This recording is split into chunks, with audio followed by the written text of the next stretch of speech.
twinavuze ngo ugomba kurongora sisi kandi nutamurongora sinkubeshye uzabizira. Sha Rudakuba uzi ubwenge ntuzigera utereta umuntu mu ijoro.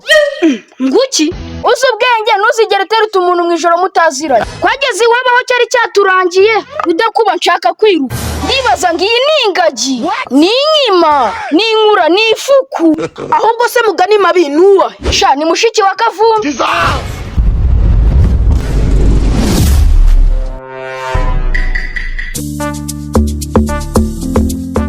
Ariko mani burajya hari ibintu bijya bincanga. Ni ibikize hari abantu bifata bakajajinga ibintu by'inkundo kandi ugasanga nta mukunzi bafite ariko ku by'inkundo z'abandi bakaba ari bo ba mbere.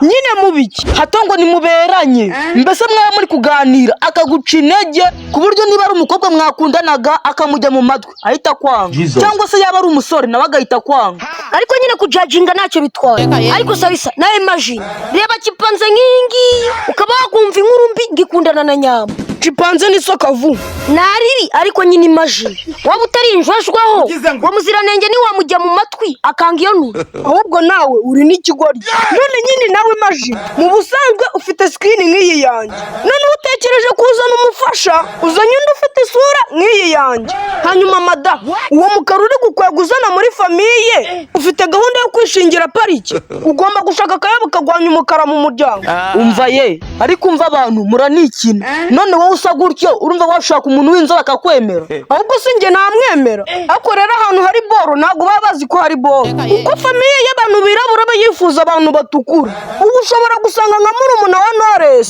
yifuza umuntu usa nkanje uvuze ufite kabiri kari simufu kandi yirabura. Shaka zusinkubeshye na judginga pe ubu yawicaye witeje cyangwa uzabona umuntu w'inzobe kumubona ko yamubona urakoze cyane ariko akaba ari yanzobe nayo ubwayituzuye akanwa kabi. Oya ukuri kurajyana naho iyo nzobe gose wayibona sinkubeshye n'ubundi nago yaba yuzuye neza kandi naho yaba yuzuye neza na judginga akarara kuvuyeho nuko ye wavamo umujaji mwiza. Hanyuma se Kavu ugiye kujajinga uri ready? I'm ready. Tangira ujajinga. Iyo urebye ari amajigo yasa ukareba n'ukuntu nyokasa ugiye kujajinga wabona ari nde yahenze undi. Urebye oya nabyo urebye ubona ari nde yahenze undi birabijigo byaramuhenze. Judging rero nuko yesitaye nibyo koko uragenda usenya bihuje bigushimisha ariko uhemukiye we biramubabaza. Nyine mane kujudginga ntago ari byiza uko byamera kose ngomba kujudginga ariko nge nakubwiye ndu ujudginga ari amajigo yagumana n'ura mugore kashundika amaganga y'imbuga uzikaye amajigo uri gusebya ariyo yansize ku isi. Menya ko nyine kujudginga ari bibi ariko kujye nakemera ikintu gisa nkaho kigatereta umukobwa asa nka muyanga. Shaka zunu uko wagize ubwitonzi nawe nuba waremeye ari amajigo ashaka ura mugore kandi Kazu ni iki Kavu ndakwiyamye ariko mutazapfa ubusa ariko nge ndikwanga agasuzuguro ka Kavumbi ariko kujye nakemera wowe ugashaka ikizungereza kiberanye n'umusore nkanje ariko ukomoka he mu majigo kandi Kazu ndakuzwa ntuzajajinga kuko wowe si ibyawe ariko abantu nimujya munireba ibaze nkawe ukifata ugatomagira ubwo uragiye Kazungu ni umusore mubi arirabura nimuberanye nta n'isoni. None se nyine naba ndi kubeshya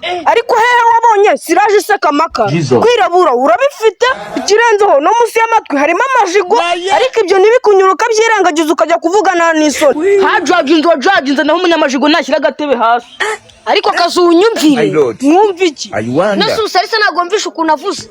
Yes ubundi biba bibi iyo uvuze ukuri kuzima ako barakara abakera mwaretse tukavuga ibyubu ariko byatangiye turi kuvuga ibyo kujajinga n'abahendana. Oya ikibazo si uguhendana twicyo turi kugwanya nuko mayinazi yakihuza na positive. Hanyuma se mayinazi ni iki positive ni iki? Umutuku n'umukara hanyuma byahura bikabyara siriko bikabyara siriko uzara amajigo yataze kubona umuntu usobanutse ukuntu busa.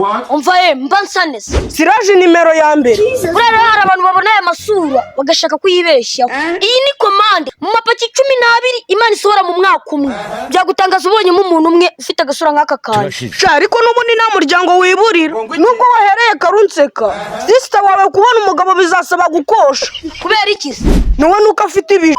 Kazureka nigendere ayo majigo yaza gutuma dushwana ahubwo se n'amajigo ko wajya ngo nagapfunyika kubuguza. Mani reka mbatera inkuru kagira inkuru ejo mu ijoro mama yarantumye ku gasante noneho nyura kuri twiri ari gutereta umukobwa barambona nanjye ndababona kwa kundi uhuza n'icyana ari ubwa mbere ukagisikama ukakibwira ko ugikunda cyane ukagitera nyine umutoma wa danje. nuko rwose ni ukuri nuko aramutera isara amwemeje amutera imitoma ndakeka n'urukundo yararaye arumuhaye. Byagenze ngute se? ku bukeye twiri yaje kundeba ngo muherekeze. Mugiye gusura wa mudada? tugiye kumusura. Hanyuma kugerayo Rudakuba ni amayobera. ise batuse n'amabuye baba bagize imana ubwo bugoro bubaviriye aho ngo baradututa. none se nyine byaje kugenda ngute? Rudakuba uzi ubwenge ntuzigere utereta umuntu mu ijoro. Nguki? uzi ubwenge ntuzigere utereta umuntu mu ijoro mutaziranye. Yari keza cyane se?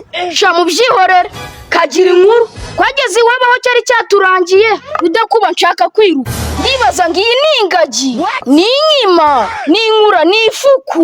Numbwiye ko ugura uvuna muheto mwasanze ari rubi. ahubwo se mugani mabi nuwa ni mushiki wa Kavumbi. Why are you running? Why are you running?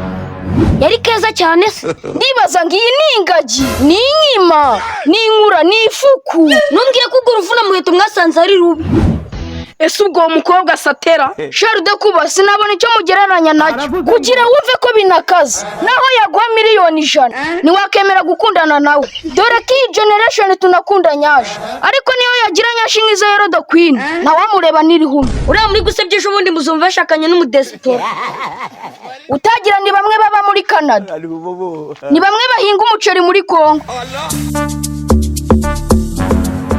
Twibite ni byiza Olivier niko majemberi we wabibari urajya kubenga sister ubona muri kuri revimwe. ubundi se nyine wabona turi kuri revimwe Twinavuze ngo ugomba kurongora sister kandi nutamurongora sinkubeshye uzabizira. ariko Kavu umbonyemo ingagi Kagangika mu gisambu cyuzuye amawe byari wabonye ingagi mu bantu wasihawe. naho ziba ariko iriya iwanyu sinzanameneye. Ariko rero abantu muranihemukira abantu bose banyuze iwacu mushiki wanjye ari ku irembo ndakubwiza ukuri ko nawe harenga adahindukiye ngo amurebe. Felicitation kureba inkuru iwanyu singiye kuzabyara abana bameze nk'ibitera.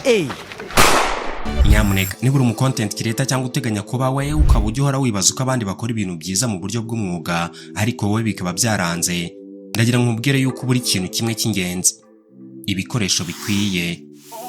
Ibi rero nibyo mu Cyanzu Kegel Store batwegereje aho bafite buri kimwe cyose umu content creator yakenera kuva kuri microphone zifata neza amajwi zigura guhera ku 12,000 by'amanyarwanda gusa kuzamura.